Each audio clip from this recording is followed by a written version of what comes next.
Chapter 1: The Start of the Mayhem. The rage in Ranga's snarl was palpable. As if chiding him, two ogres, one with blue hair and one with black, leaped in response. A moment later, a shock wave formed a crater in the earth, sending piles of dirt and mud into the sky. The blast from Ranga's voice cannon held enough power to atomize a group of goblins on the spot. But it would only work, of course, if it actually struck the ogres. The dodge did not unnerve Ranga. He was proud of his abilities, but seeing them avoided was the least of his concerns at the moment. He sprang off the ground, hoping to end any tandem attack from the blue and black hairs before they could unleash it. They were both still in the air, and Ranga took aim at the black ogre, reasoning this was the weaker of the two. Putting one out of the picture would rob them of the teamwork they seemed to be counting on in this battle. Ranga was halfway toward realizing his goal. What he failed to notice was that he had more than two opponents. The moment he was in the air, a wall of fire suddenly appeared before him. It resembled the spiritual magic conjured by shamans, but it was a different type, a so-called mystic art, part of the family of illusory magic. Mastering such a complex spell indicated exactly how advanced these ogres were, not some rabble living primarily off instinct, but those capable of learning and acting on reason, like the human race. The flame wall blocking Ranga's path was not particularly harmful, but it did allow the caster to fully block a single enemy attack. Conjuring such a shield in front of an advancing foe could also serve as a smokescreen, earning the caster precious time to formulate a plan. And that tactic succeeded. Losing his target, Ranga was forced to land back on the ground. He didn't enjoy engaging with such foes, who used tricks and feints to avoid a frontal assault at all costs. The illusory spell Confusion, cast at the start of battle, had also knocked his keen sense of smell offline. At least the effects had not fully incapacitated him yet, though it had taken out most of his companions in battle, unable to resist the magic strike. The only ones who managed to fend it off were Rigger, head of the security team, and Datta, Rigger's right-hand man. The rest of the dozen or so hobgoblins that had been summoned here by an emergency call during a hunting run along with their Tempest wolf companions were now de facto out of the battle. Ranga resentfully stared down the wall of flame and the pink-haired ogre caster who had taken out his friends. There were 6 foes in all, 6 ogres, higher caste among the residents of the forest of Jura. They were nothing to sniff at in battle, not the black and blue-haired ogres Ranga attempted to engage, nor the purple-haired ogress Rigger was tangling with, nor the grey-haired ogre elder Datta was fending off. Certainly not the magic-wielding pink-haired one, so effortlessly giving her companions a magical advantage, nor the red-haired ogre standing next to her, surveying the scene. Not a one could be left to their own devices for a single moment. They were working as a team to fight Ranga and his friends, a strategy no unintelligent race would employ. Easily be rank or higher, by the looks of things. Rigger and Datta, as stout as they were, couldn't hold out for long. If only my master, Rimuru, were here. Ranga snickered at himself over the thought. Relying on his master like that would be unthinkable. Then, as if wiping away any weakness in his body, he howled with the full conviction needed for the decision he had to make. Peace had returned to the village, and the hobgoblins had been acting remarkably calm and composed despite the Ifrit attack that leveled the place. The biggest surprise, I suppose, was how much of a born leader Rigger, my newly appointed Goblin King, turned out to be. Much more than I would have guessed. He had done a splendid job leading the work teams as they rebuilt the village while I watched after Shizu. Among Kaijin, the 3 dwarf brothers, and the 4 goblin lords, everyone seemed to be sticking to their duties, working efficiently for the other villagers. Really, I didn't need to do much besides offer a couple words of advice.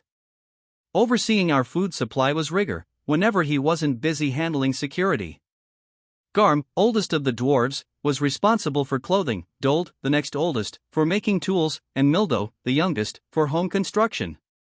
All production was overseen by Kaijin, while Lilina, one of the goblin lords, managed our inventory of completed goods. That's how I figured we'd split the responsibility. The remaining goblin lords Rigurd, and Rogard became my ministers of justice, legislation, and administration respectively, all aiding Rigurd with keeping the local government together.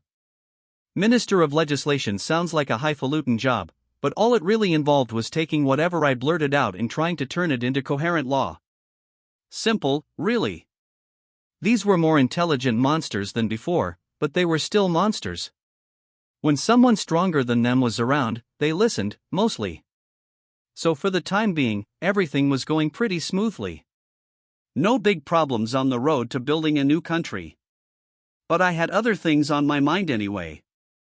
I had this human body now, and I wasn't too hot on draping rough animal pelts over it. So I decided to have someone make me some proper clothes. Being a slime had proven to be quite useful, here and there, but it had its disadvantages. Apart from certain magical items, I was unable to wear any armor or, grip a weapon. And slimehood itself didn't suck, but being naked, so to speak, could potentially lead to problems. What if I got a paper cut on a leaf or twig or something as I was going through the forest, and then some kind of poison or virus infected me?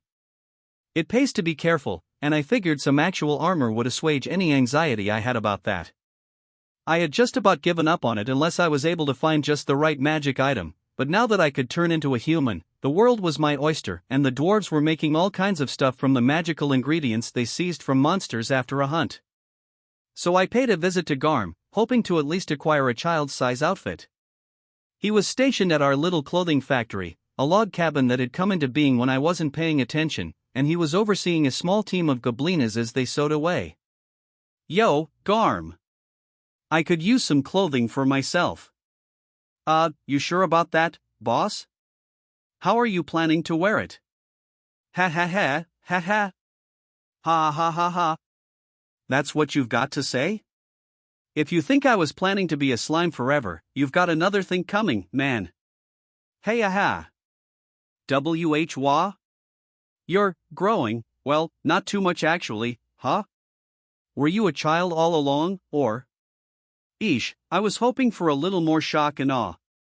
Well. I can be full-size, too, but this is a lot easier. So could you make an outfit that'd fit? Oh, sure. Mind if I take some measurements? Hey, Haruna, let's get the boss all measured up.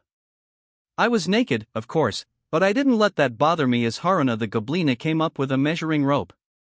I was just a child, after all, and my body was genderless. Oh my, she exclaimed, blushing a little. You've become so cute, my lord. Cute? I mean, I personally thought so, yes, but did that still apply when it was a goblin's worldview? And for that matter, did monsters have aesthetic standards like mine? If you went way down the food chain, they were related to fairies, so perhaps their tastes were closer to mine than I gave them credit for. So Haruna measured me, Garm told me to come back in a few days, and that was it. Having nothing more pressing to do, I decided to test out the skills I had obtained a bit ago. If I wanted to play with my new toys in peace, I needed some place where people wouldn't show up and bother me.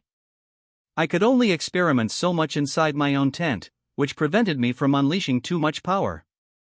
So I told Rigard I'd be out, ordered him to make sure nobody followed me, and moved off from the center of the village to the sealed cave.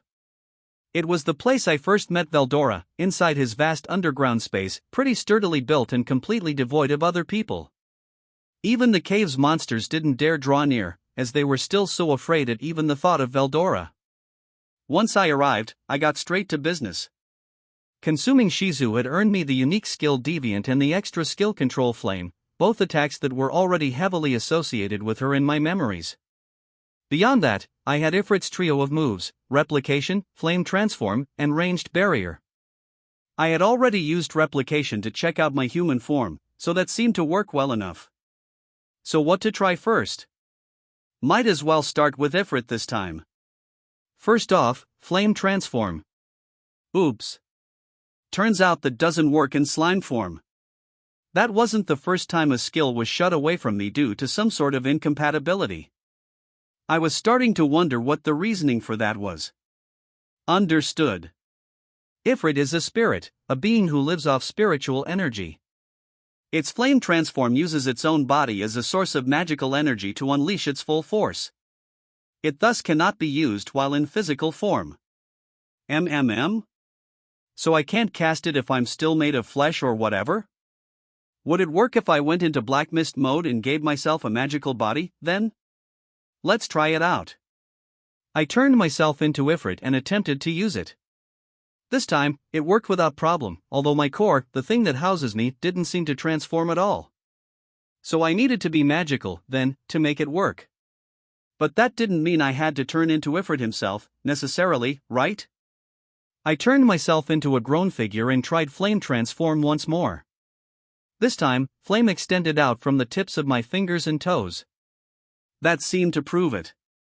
I couldn't work it very much in regular form, but if I temporarily made myself magical in style, at least, I could manage the flame transform well enough.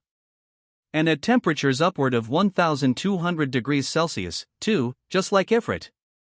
What's more, I could focus the magic on particular areas for extra heat. As an attack, it seemed pretty powerful. The only issue was that I'd have to use it inside a barrier, otherwise the energy outflow would be so huge I'd immediately drain myself of magic. It was hard to regulate. I'd need some more practice. Good thing I had control flame, too, that ought to help keep me out of trouble. Spiritual creatures like Ifrit couldn't last long in the physical world thanks to all the magic they ate up, but with my physical form and control flame, a little practice should allow me to cap and unleash the flames as needed. That brought me to ranged barrier. This skill locked the heat of flames within a barrier, which I presumed prevented heat energy from leaking out and, as my theory went, allowed spirits to manifest themselves for longer without wasting magic. Another unique property was that it contained certain physical durability, in case you wanted to keep anyone inside the barrier. I thought of ways I could use this. The largest barrier I could make with it extended out in a semicircle 300 feet or so in diameter, although it didn't affect anything beneath the ground's surface. I could shrink it down until it was covering nothing but my own body, which didn't reduce its effect at all and kept magic consumption at a minimum. This free control meant I could wear it like a sort of light protective layer. It could also prevent magic leakage during a flame transform, not that it would be much help, given that the flames never went beyond the barrier itself. So was heat leakage kind of like losing energy? Was that the reason it sapped my magic? Understood. Flame transform consumes magicules and generates warmth in order to preserve a certain level of heat. The conversion of magic to heat means that leakage of either one essentially causes the same result. All right. I think I understand, a little. So if I keep the flames locked inside the seal, I don't have to waste any energy because it'll stay active without any further work? I'm pretty sure what I learned in physics class on Earth said something a tad different, but hey, Newton didn't have to theorize anything about magic over there. He had it easy compared to me. If I started asking questions like how does it fully enclose the fire, or won't it burn out once it consumes all the oxygen in the barrier, I wouldn't get anywhere in this world. Besides, for now, the flame transform wasn't as important as the ranged barrier as a form of self-defense. Would that work if I had it cover me alone, a form I decided to just call my barrier for brevity's sake? I had the perfect skill to test that with. Yep, time for another replication. I had been a little reticent to test certain aspects of my skill set, just in case I damaged myself in the process, but replication provided an efficient answer for that. My copies, after all, had the exact same abilities I did, except for the unique skills. Those were exclusive to me, I guess, and while I could have my copies use those while they were close by, once they went out of my sight, that was it for uniques. All except for my consuming skills, which were closely entwined enough with my slime identity that even my copies could use them a little. As long as I was half a mile or so away from my copies, I had full control over them. Anything beyond that, and they wouldn't be able to parse anything except for very simple commands. I still had an insight into their line of view, however, and my thought communication skill let me give new commands anytime I wanted. The perfect spy tool, in other words, but that was beside the point of this test run. So I created a clone of myself and cast a barrier on it. Then I shot one of my water blades at it. It was sharp as a knife, I could see that much as it ripped through the air, but it shattered into nothing in front of my copy. A perfect block by the barrier. Pretty strong, then. Just like I expected. I then tried practicing to see if I could fire off water blades while keeping the barrier on myself. That turned out to be simpler than I thought. I just had to create a little jet shooter out of my finger and fire away. These shots, in turn, would be enclosed in their own miniature barrier, a bit like a large soap bubble splitting into two smaller ones. That these tiny force fields expanded the blade's strength and range was another unexpected benefit. The testing continued with poisonous breath and paralyzing breath, and along the way, I realized that taking damage while under a barrier consumed my magic. Not with paralyzing breath, the barrier did a fine job absorbing that, but poison mist drained it immediately, dismantling the whole barrier once the magic was gone. Of course, this also meant that as long as I charged up the barrier with enough magic, it would provide some temporary poison protection. I applied more magic to the next barrier and placed it on my clone. A few more shots of poison mist confirmed it. The more magic I laid on, the longer the barrier would hold up. It proved to be pretty damn durable, in fact. Even more so if the barrier was covering the original instead of a clone, I assumed, to the point that poison mist style attacks were likely nothing to worry about. Now that's armor I could count on. The final experiment of the day involved using flame transform alongside ranged barrier. The results were fascinating. Damn right it's a rank. At least. A flame transform inside a flare circle barrier would expose anything organic inside the barrier to several thousand degrees of heat, scorching them instantly.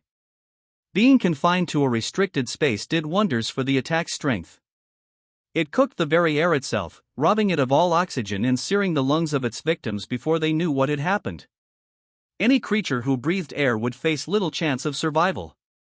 I didn't have to worry about breathing, of course, and my resist temperature tolerance would take care of me anyway.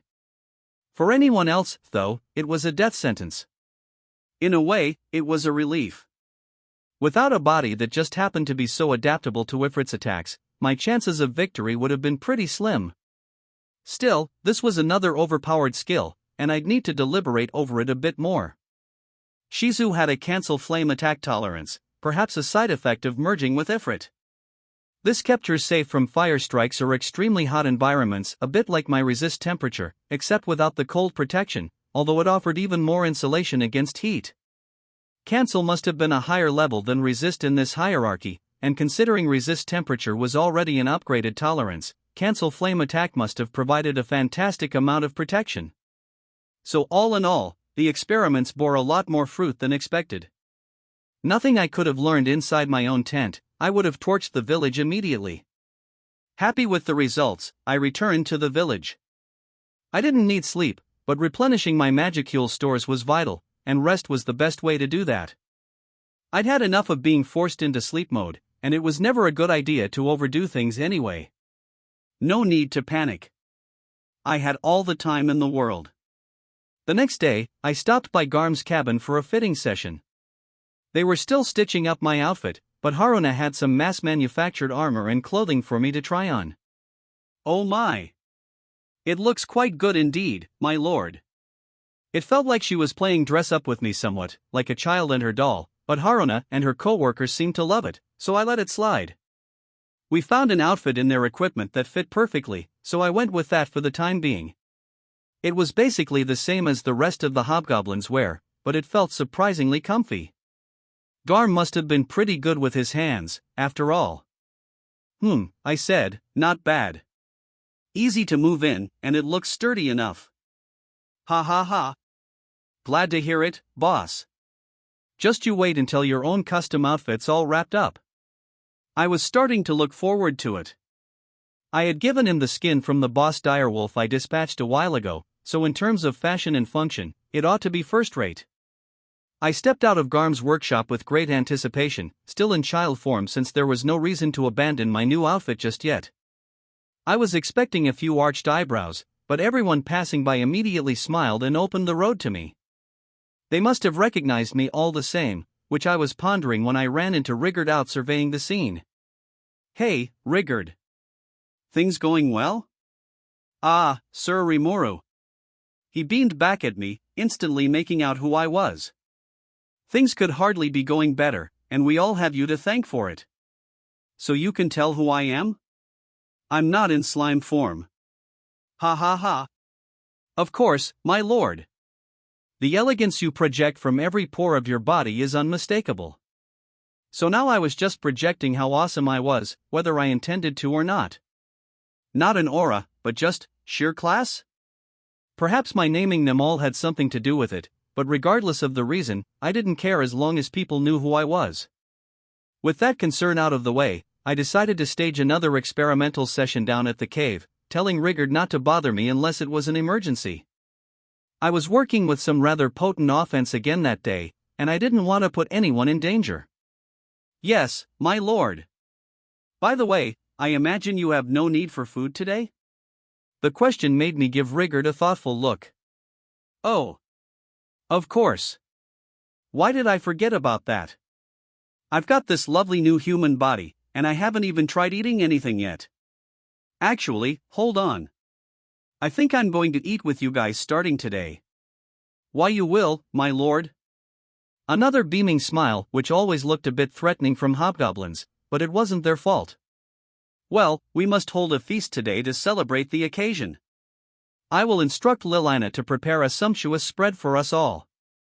I was just as happy as he was. I didn't feel hungry, no, but it would technically be the first solid food I'd had in ages. It was exciting. A distance away from the village, I stumbled upon Rigor and Datta. Hey, I said. I guess there's a party at the village today, so try to hunt down something tasty for Lilina, would you?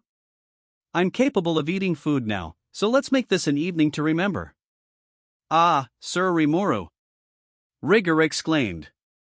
Is that so? Well then, I will provide the most succulent cow deer I can. Cow deer? Cow, deer? The name made it easy to imagine the sort of animal he was talking about. People around here seemed to dig it. I was starting to seriously look forward to this. By the way, Sir Rimuru, to what do we owe the occasion of your new appearance? Ha ha ha! How kind of you to notice, Datta. Life as a slime is pretty easy for me, but going around as a human ain't too shabby, either. It offers a lot more command over the five senses than I enjoyed as a slime, for one. Taste, in particular. That, and this form makes it easier for me to interact with you guys. I had already reproduced all my old senses pretty well except for taste in slime form, but being a human still felt more natural, somehow. Although being a slime was second nature at this point. Oh, I see. Datta shouted.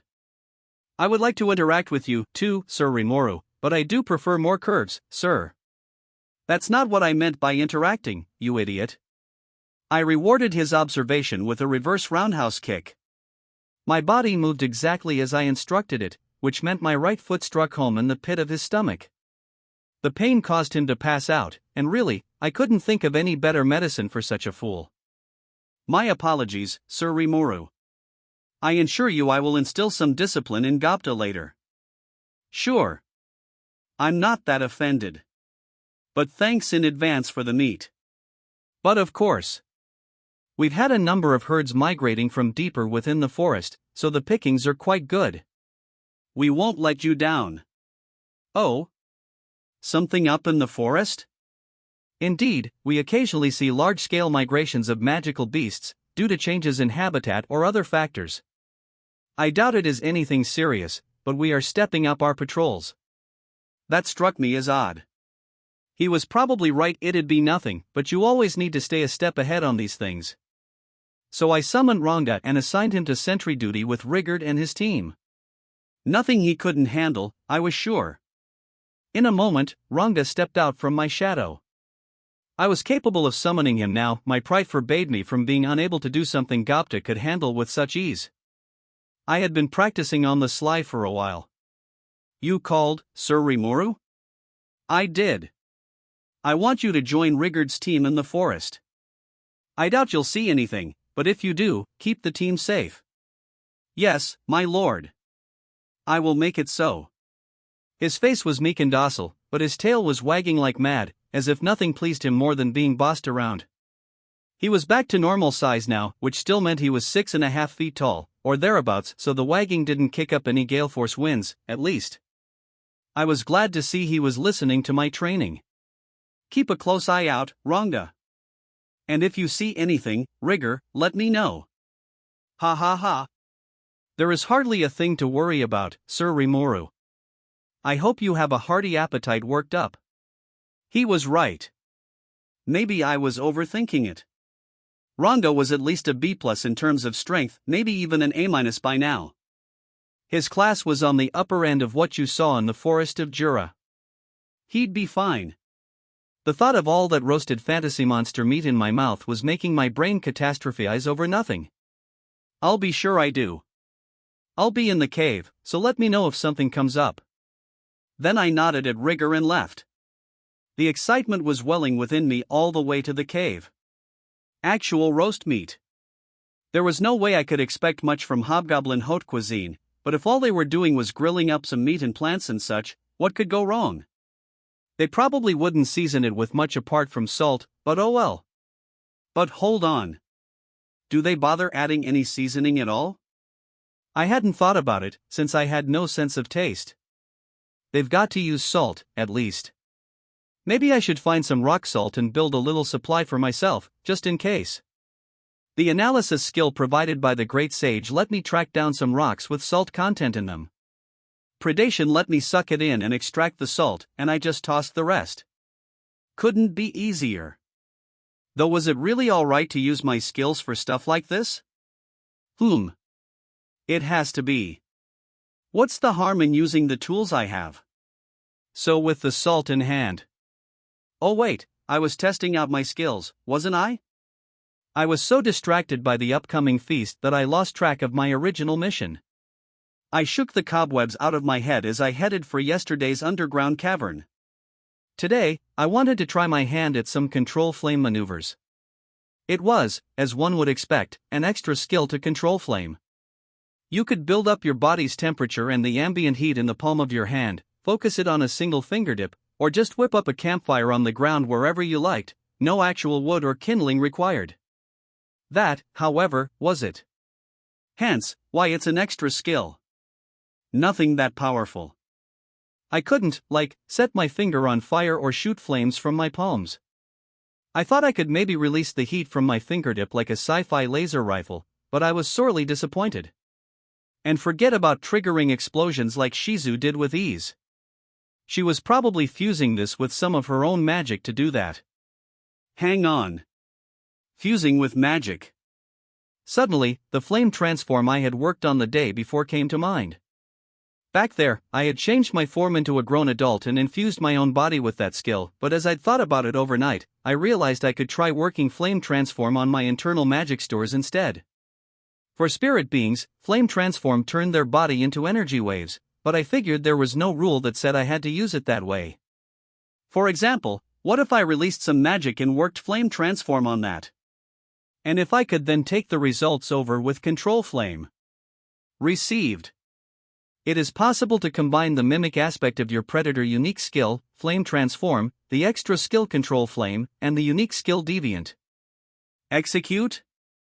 Yes, no, he. Just like I thought. Yes, it is, then. Pretty surprising to find this unexpected quirk of deviant, before I even had a chance to fully examine it. I felt like I'd been introduced to some new kink a bit guiltily, but at the same time, I was just beginning to realize the extent of this new world. Report. Flame transform and the extra skills control flame and control water will disappear following the combination. In its place, you will have earned dark flame and the extra skill control particles. Resist temperature will also evolve into cancel temperature.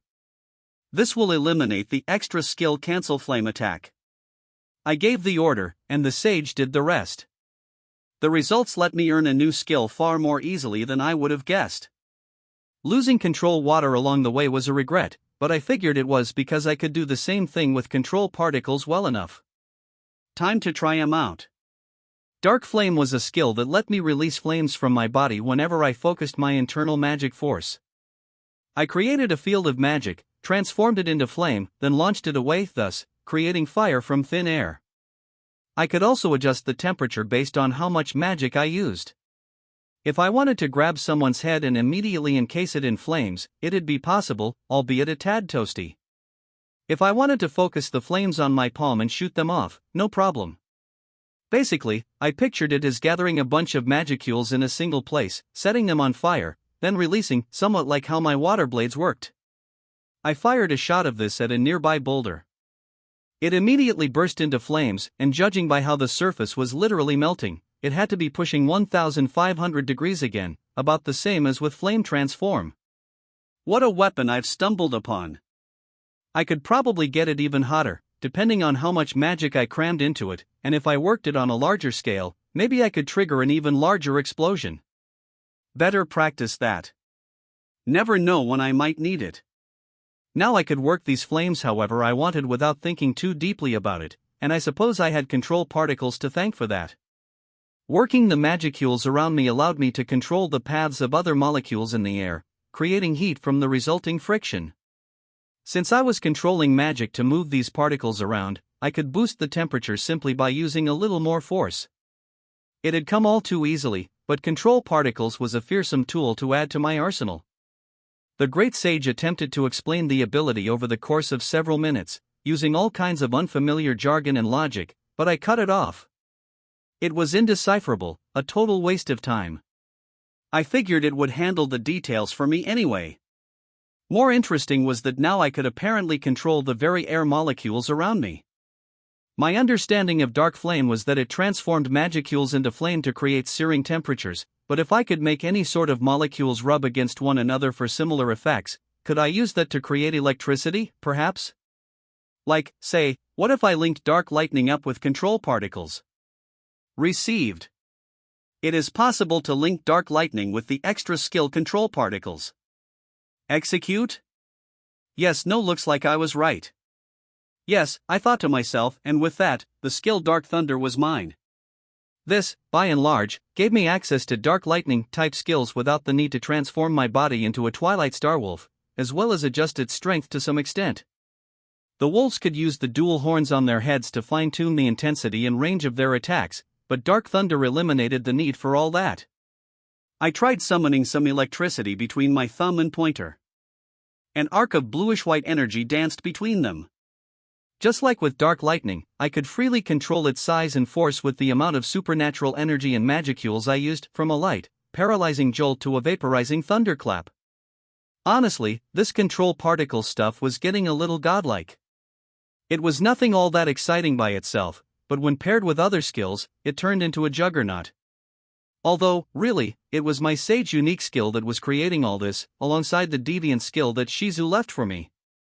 If it weren't for that, then, hey, what kind of skill is deviant anyway? Received. The unique skill deviant is capable of the following. To sum up what the sage told me, deviant's effects could be broadly divided into two categories. Synthesize, transform two differing targets into a single object. Separate, release the properties inherent to the target and make it into a separate object. The original object may disappear if it has no physical form. This appeared to be the main engine behind Shizu's transformation. Human and spiritual forms, two very different things, synthesized into a single creature. It was hard to say whether Ifrit took Shizu over first, or if Shizu invented the deviant skill to keep Ifrit from staging a complete power grab. There was no way of knowing for sure now, but either way, it was clear I could adapt this skill for a number of things. I already knew that synthesize could be applied to skills, leading to all manner of other combinations. Perhaps it could be combined with magic as well? Maybe fusing flame and wind to create hurricanes? Or maybe I could give magical effects to weapons and trigger a special attack with just a little magic force?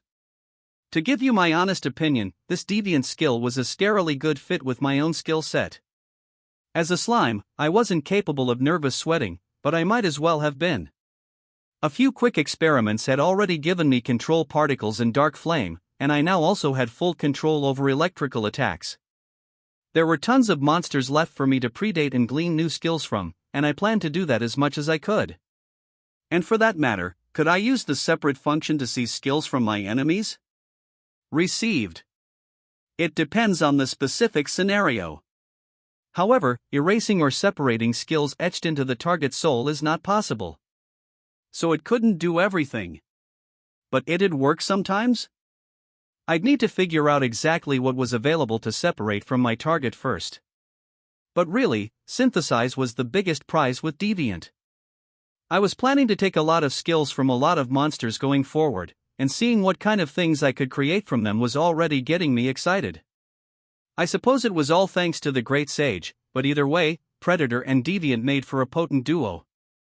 It didn't exactly have the most attractive name, but in Deviant, Shizu had given me one hell of a farewell gift. I decided to wrap up that day's session with a few cancel temperature tests. Temperature covered both fire and ice, I supposed, and considering even resist temperature was enough to handle Ifrit's mega-charged fire, having an upgraded version should handle most attacks tossed my way. Anything short of being launched into the sun like a slingshot, at least. There was a barbecue waiting, and I wanted to wrap this up quickly. But defensive skills directly contributed to the preservation of my life. I had to figure out what I had. Just as I had yesterday, I used a sizable amount of magicules to create a replicated slime body. Something about attacking a cloned, naked human resembling a young girl gave me pause. I could probably summon up some clothing or armor once I was more versed, but that didn't make this any less in bad taste. Slimes were pretty cute themselves, but if I wanted to do any real experimentation, I had to beat up something. I knew from yesterday that I could apply a barrier to block my own water blades. Now, let's try attacking it with Dark Flame. Using the same level of magical energy as before to smash Dark Flame against a barrier, I found that it succeeded in fully blocking the heat. Not bad. If it could annul Ifrit's flare circle, it could handle well near anything, I supposed, to say nothing of Icicle Lance. So I was good against hot and cold, then? Received. Cancel temperature is linked with ranged barrier, thus cancelling the effects of temperature-related attacks. Ah, perfect. If Shizu possessed cancel flame attack, Ifrit must as well, since it let them each handle such high temperature attacks in the first place. It seemed like the perfect tool. Now that it was combined with resist temperature, I had nothing to worry about from ice either. Removing the link for a moment, I tried Dark Flame once more. This time, it smashed through the barrier instantly, but my replicated clone was perfectly safe. Resist melee attack must have helped absorb some of the shockwave-based aftereffects. Between all these resistances and my barrier, I figured I could rest pretty easy when it came to my own defenses. Better not forget to link all this stuff with the barrier first, though. Received. Ranged barrier is now linked with your resistances. Relaunch as multi-layer barrier? Yes, no, as it turned out, I couldn't create a single barrier with lots of different effects applied to it, but I was free to create multiple barriers with one resistance effect each. So yes, it was, once again, and the moment I thought it, I could feel a thin, colorless, invisible coating come over me. It was a multi-layer barrier, consisting of several layers but still so thin that my magic sense skill could only barely spot it. It didn't require much magic energy to keep going, either. Once it was summoned, it barely consumed any at all, far less than I could naturally recover by myself. Another great success for today, then. There were still some potential skill combinations I wanted to work my mind around, but for now, I had done more than enough. I had gained more offense and defense, and as I departed the cavern, I felt more than satisfied. Making my way down the path to the exit I had memorized, I thought about ways to suppress the mystical aura I had a tendency to exude. It was just the occasional light aura of magicules, and while I could keep it down if I thought about it, for some reason, it'd just appear while I wasn't paying attention. With all the energy I had absorbed after defeating and consuming Ifrit, it was getting difficult to hide. I ran into another giant centipede on the way up, but it simply gave me a quick glance before scurrying away. So now did all the other residents of this cave. Glad to see I was finally getting a rep around here, but really, it was probably that aura more than anything. The multi-layer barrier did wonders to hide it, but my presence still leaked out a tiny bit, or, to be more exact, the multi-layer barrier itself was exuding a bit of force. It beat letting my power roll off me without any cover, but it didn't really help much. If I could do something permanent about this aura, I could probably pass for a human pretty much anywhere, but... Suddenly, an idea came to mind. I reached into one pocket and took something out, a beautiful, fetching mask. The mask of magic resistance, the lone physical memento I had to remember Shizu by. I had absorbed the broken pieces with Predator and reassembled them with my body. Maybe this mask could block it? It was a magic item, one infused with 4 effects: magic resist, antidote, breathing support, and amplify senses. Pretty valuable, I imagined. Also, the likely reason why Shizu could breathe normally when summoning fiery explosions within point-blank range of herself. Breathing support probably kept her lungs full even as the flames consumed the oxygen around her, not that I needed that with my body. I could synthesize up a respiratory system if I really wanted to, but I didn't.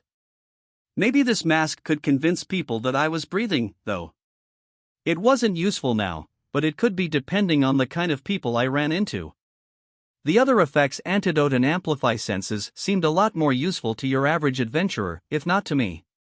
The one effect I needed the most was magic resist, which could both dull any magic attacks enemies cast and, hopefully, hide my internal magical force. I put it on. It had an oddly calming effect, and it seemed to fit pretty well. The moment I applied it, the aura pouring out of me immediately dispelled. Nice. Let's go with this whenever I'm bumping around the outside world. So that wrapped up another nagging issue. Good. And I had some nice, juicy grilled meat waiting. As I made my way back above ground, I was filled with glee. My first decent meal in ages turned out to be wishful thinking. The moment I stepped out of the cave, I could instantly feel that someone was fighting. The magicules in the air were stirring, disturbing the surrounding atmosphere. The meat would have to wait. I gave up on it and made my way in the direction of the particle surge. On the other end, I found nothing short of a battle to the death. I could hear screaming as I approached the scene of the battle. It was Datta. He was crossing swords with an elderly white-haired ogre, but he was far out of his league. Whatever physical strength and agility this adversary had lost over the years, his swordsmanship and footwork made it clear he was no amateur. Datta, meanwhile, was totally an amateur. I had to hand it to him for managing to stay alive up to this point. He seemed to be holding his own for now, wildly flinging his body around to dodge the ogre's strikes, but his astounding luck could only save him for so long. A moment later, the elderly ogre closed the distance between them and landed a single slash across Datta's whole chest, right before my eyes. "Gaha," he shouted as he rolled on the ground. "Oh, that hurts. I may die. I may very well die here." I figured he was fine if he had the energy to plead his case with that much gusto. Besides, to my eye, his opponent didn't seem very intent on killing him.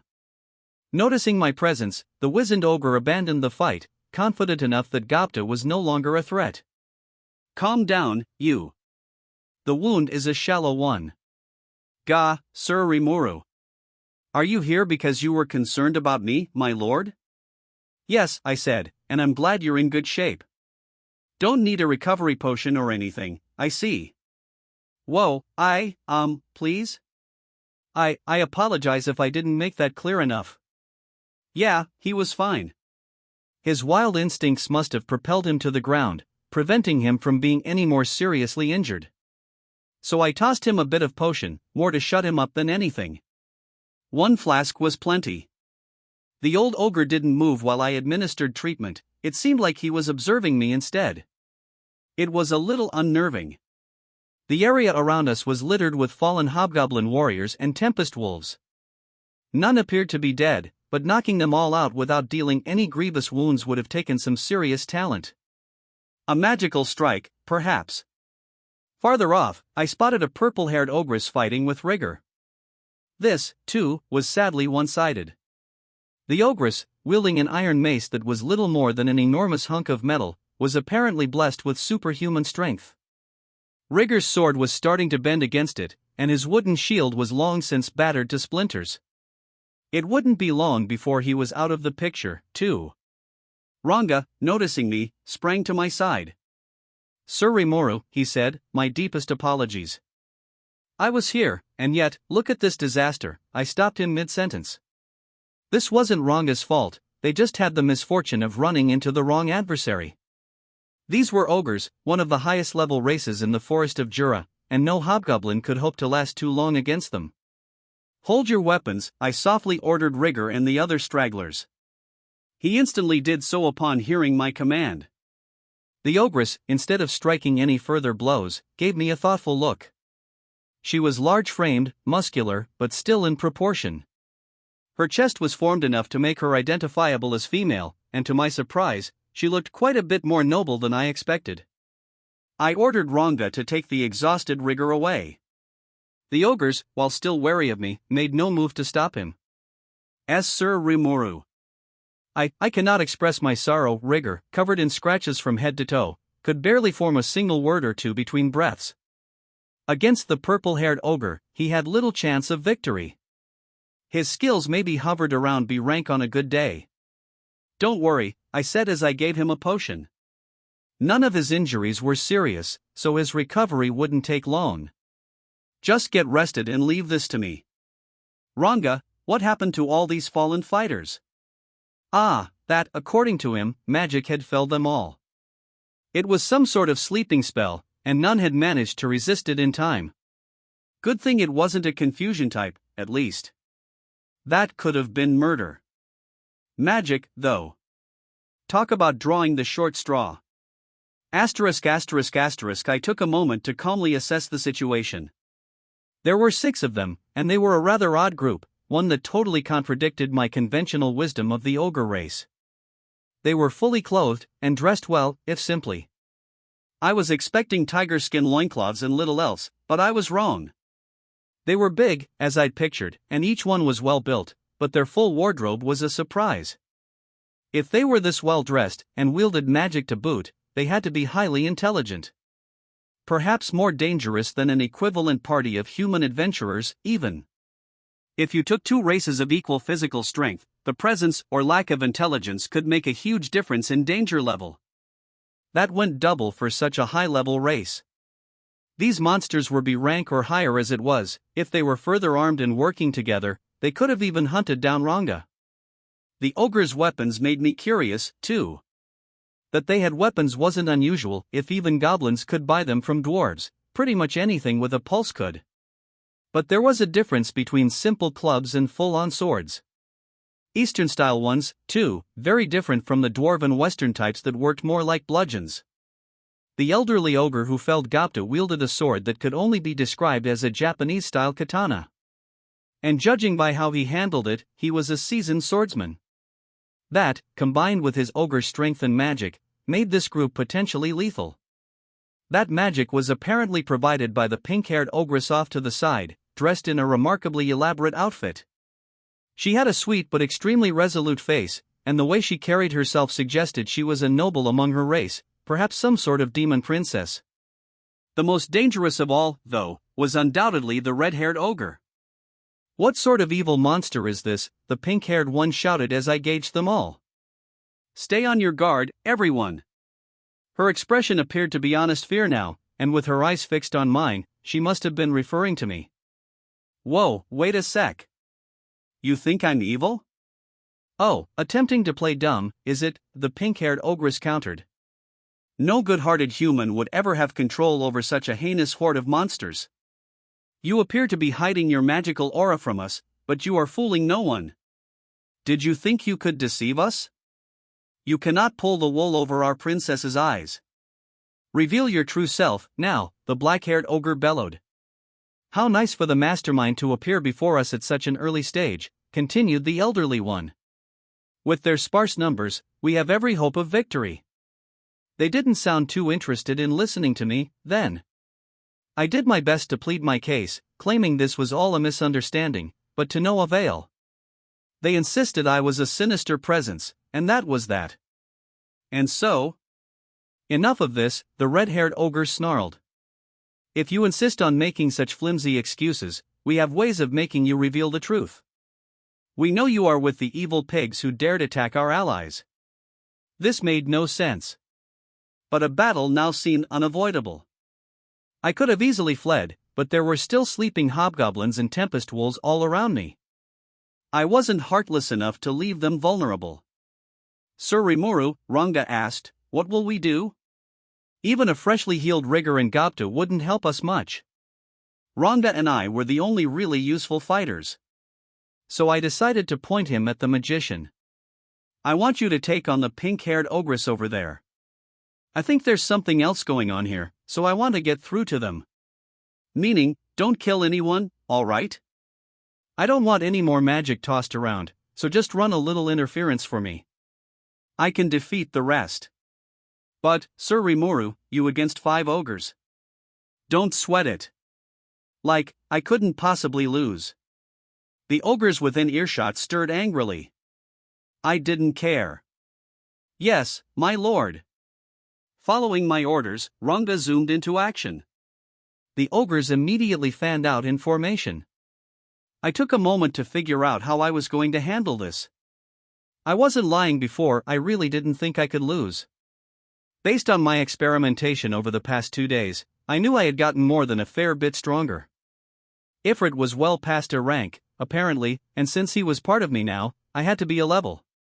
Rigard said ogres were around B to B+, meanwhile, and considering the stately dress of the ones before me, we might be dealing with A-, even, but stronger than Ifrit? Yeah, right. It'd be easy to kill them, I thought, but our inability to talk this out was concerning. If they clearly wanted to murder us, that would be one thing, but they had killed none of my allies. And while they weren't willing to listen to me, I was sure they would if we could all just chill for a second. So I took action, making a beeline for the dark-haired ogre. My body felt light as it obeyed my thoughts. I had been human for a relatively short while, but already it seemed to fit me like a glove. The difference in height from my slime form didn't bother me, either, since magic sense gave me a 360-degree insight into my surroundings. Rearing back in surprise at my sudden advance, the dark hair steadied himself, eyes wide open. He was still too late. Take a rest. I shouted, bringing my left palm toward him. A small vent opened up, and within a moment, it was spitting out a black mist toward the flabbergasted ogre, the paralyzing breath I'd taken from the cave centipedes. I'd figured I could belch it out now that I was in control of this body, and I was right. Mimicking only the monster skills I needed wasn't exactly a finesse move, but it worked. Report.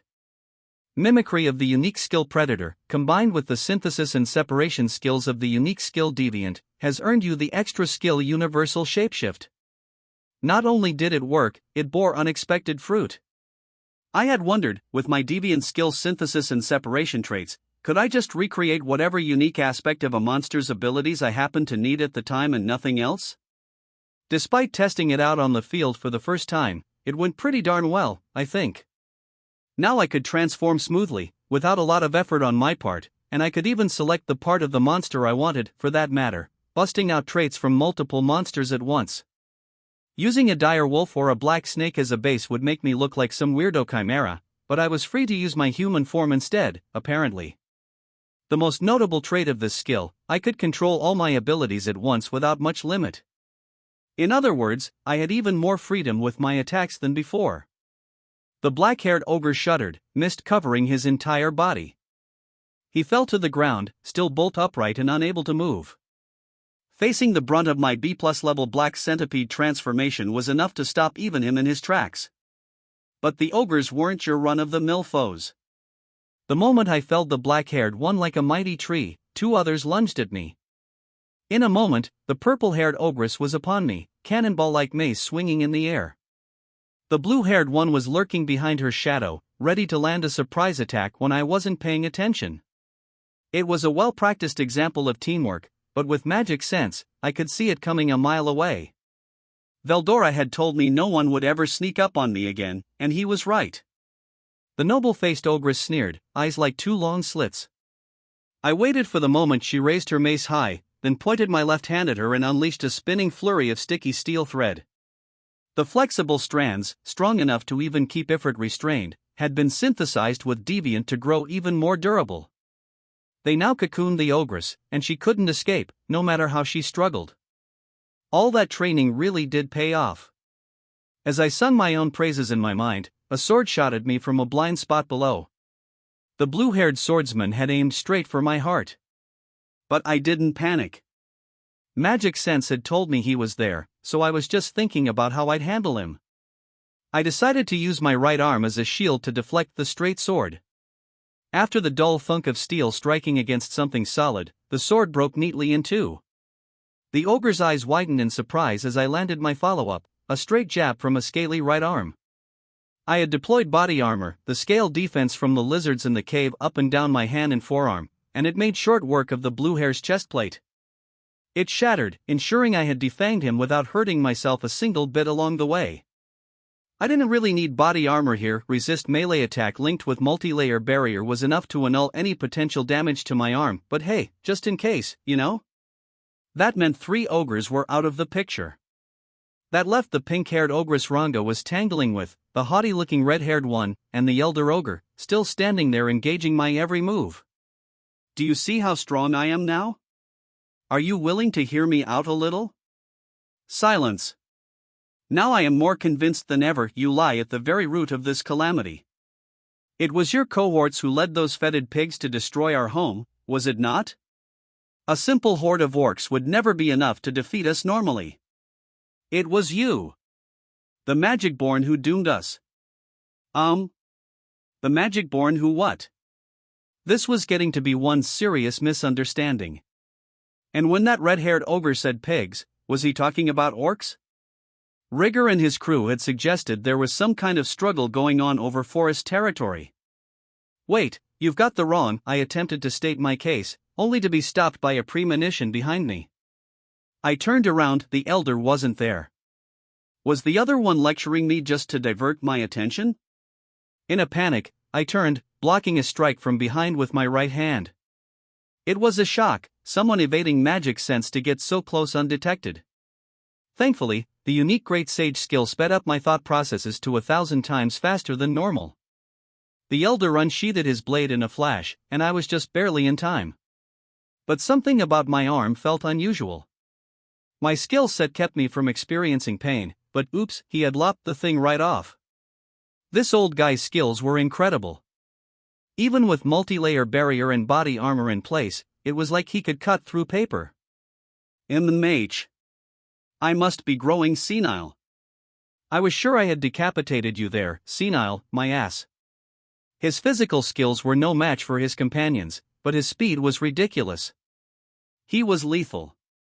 Retrieving my amputated arm, I stepped back a little ways. Sir Rimuru? Stay back. I'm fine. I shouted, shooing Ranga away. The elder was too dangerous for him to handle. He looked confused for a moment but turned his attention back to the pink-haired ogress, apparently trusting me. I will not miss next time, the elder said as he resheathed his sword and readied it anew. No way I would underestimate his advanced age now. I needed to show him everything I had. Apparently waiting for the moment I was fully focused on him, he leaped up, and with a shout of "Die for my comrades," slashed at me from my flank. Ha, the red-haired ogre shouted, still targeting me. Losing an arm should be the end for you. You were strong, I'll grant you that, but you were arrogant. You thought you could take us on alone, but that was your undoing. He had a unique way of moving, too, one that let him stab at my weaker points head-on. He must have seen me as enough of a threat to not bother keeping alive. Master-level teamwork like this was a huge pain in the ass. I was incredibly strong, so I didn't pay much attention to it, but I was really just an amateur in a fight. Whatever rubbed off on me during phys ed class was about all I had. Getting all serious against a total newbie seemed a little immature, but then again, I did tell them I couldn't lose. I suppose I had it coming. But I still had to make it out of this scrape, by hook or by crook. I considered the situation as I worked to keep the two at a distance. Taking them on with a single arm sounded like a steep order, so I used my Predator special skill to reabsorb it. Self-regeneration, the slime intrinsic skill I started with, was good enough to heal me when paired with Predator in the past. Hopefully, it could handle more delicate surgeries like this. Report. Combining the mimicry skill of Predator with the slime intrinsic skills Dissolve, Absorb, and Self-regeneration has earned you the extra skill Ultra Speed Regeneration. This comes at the cost of the slime intrinsic skills Dissolve, Absorb, and Self-regeneration. Losing all those slime skills at once seemed kind of a hefty price to pay, but I couldn't complain about the results. I never used those things anyway, given that Predator covered for them all. Launching Ultra Speed Regeneration, I focused on rebuilding my right arm. The arm I had consumed was taken apart and instantly absorbed into my body, and in the blink of an eye, it was back. It was crazy fast, like none of my recovery skills from before. Ultra Speed was right. Oops. No time to gape at my own handiwork. Let's try a quick bluff. Ha ha ha. Ah ha ha ha ha. Did you think cutting a simple arm or two off meant you had one? Well, sorry to disappoint you. I will admit to underestimating you all earlier, though. Time to get a little serious. I removed the mask and placed it in a pocket. The ogres, already spooked at how fast I had rebuilt my arm, were positively stunned by what they saw under the mask. Releasing my full magical aura made my hair begin fluttering in the air. They must have instinctively sensed the danger. You monster, the red-haired one intoned. I'll kill you with everything I have. Ogre Flame. I guess fire was his ace in the hole. I was immediately the center of a hellish vortex that might have been 2,000 degrees or more. That little spark? That won't work. It would have vaporized anyone other than me, but cancel temperature meant that it didn't even singe my hair. Seeing his finisher fail so spectacularly sent the red-haired ogre, for the first time, into an obvious panic. He kept his head through sheer force of will, resolutely staring at me. He wasn't broken yet, I had to hand him that, but considering I didn't want to kill him if I could, I kind of wish he accepted defeat sooner than later. Right now would probably be my best chance. The ogres were by and large stopped, wary of what I might try next. Let's bust out something huge to break him all at once. And if that didn't work, if they still didn't want to hear my story, then I'd have no other choice but to finish them off. Please let this be enough, I prayed as I made my final move. You want to see what real fire is like? Look at this. I let the dark flame whirl around my left arm. I was hamming it up, I knew, but I had to if I wanted to make my foes grovel before me. My brother, the pink-haired ogress tangling with Ranga shouted, the fear apparent on her face. That flame. Your illusory arts are nothing compared to it. It shocked her, at least. Her brother's ogre flame was a mystical art, one that turned his very aura into flames. Mine, meanwhile, was an innate skill, which must have thrown her a little. Ha ha ha, you're right. But I've got something even more fun than that. Now it was time for some dark thunder from my right hand. I needed this to be the clincher, the thing that finally scared them out of their wits. No need to hold back, although I couldn't waste all my magic on it, either. I adjusted the force to around a third of its usual level, then sent the particles flowing. Behold, my true power. I screamed as I loosed a bolt of dark thunder at a handy boulder nearby. It instantly evaporated, and a beat later, a blast echoed. There wasn't even any soot left behind. Just like when I tested it, maybe even a bit stronger. Damn, this thing's crazy. Maybe there was a need to hold back. I knew I had poured fewer magicules into it than last time. It didn't make sense. It should have been a third as strong, enough that I could fire several bolts if I wanted. Received. Compared to dark lightning, dark thunder consumes. I didn't ask for it, but the sage swooped in to explain. Basically, it was stronger since it was more focused on delivering a powerful strike on a limited range, which meant it used far less magic. That was why it did more damage with fewer particles. I was starting to think this dark thunder was a bit more unique than I suspected. Just like dark flame, it was hard to figure out when it was best to use. It made my heart race, and I was the one wielding it. Good thing I didn't try it on myself, I thought. It was nothing I could rely on multi-layer barrier to save me from. So how will the ogres respond? Tremendous. It pains me to say this, but your powers are in a class far above ours. However, as the next in line to lead my band, I was raised to take pride in my race. How could any leader allow his fallen comrades to suffer in silence? Whether I succeed or not, I must strike a return blow. Young master, let me join you. Great. The exact opposite effect. Now the red and white-haired ogres were playing the tragic heroes, their faces bewildered. They were ready to sacrifice their lives against me. It wasn't how I meant to end this, but against that attitude, it'd be hard to suppress them without causing their deaths. So there's no other way? Whether they were mistaken or not, I couldn't let them run free now, it'd just lead to further trouble later. I hated to say it, but I was starting to understand it was their own damn fault for being so stubborn. Just then, the fetching ogre princess shouted out. please, wait.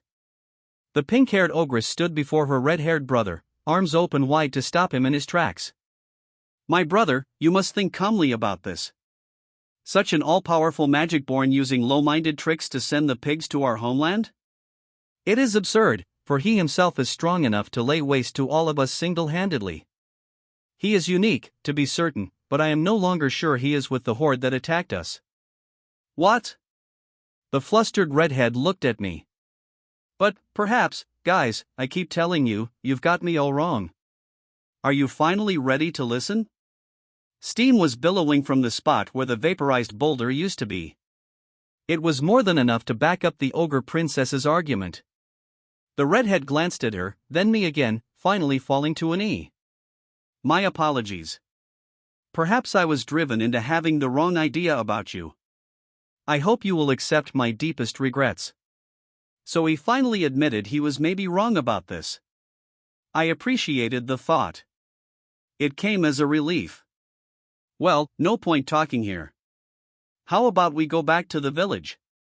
You guys come along. I'll be glad to feed you, at least.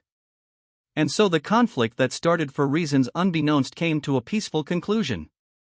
The hobgoblins began to awaken, perhaps because the princess released the spell on them. It must have been one heck of a charm, considering all the noise from my magic didn't bother them at all. For my part, I released the sticky steel thread covering the purple hair and sprinkled a bit of potion on the unconscious blue hair. I wasn't exactly sure what to do with the black hair, but it turned out Deviant was more than enough to separate the paralysis from his body. Normally, you'd need magic or medicine to handle that. I'd used paralyzing breath without thinking of the consequences very much. I'd have to make sure there was an easy way to undo it next time. That, I regretted a little. Nobody was seriously hurt, so we all headed for the village. And just like they promised before I left, there was some magnificent food waiting. That's Rigard for you. The ultimate bureaucrat. His organization skills were nuts. I still didn't feel hungry, but I had been looking forward to this since morning.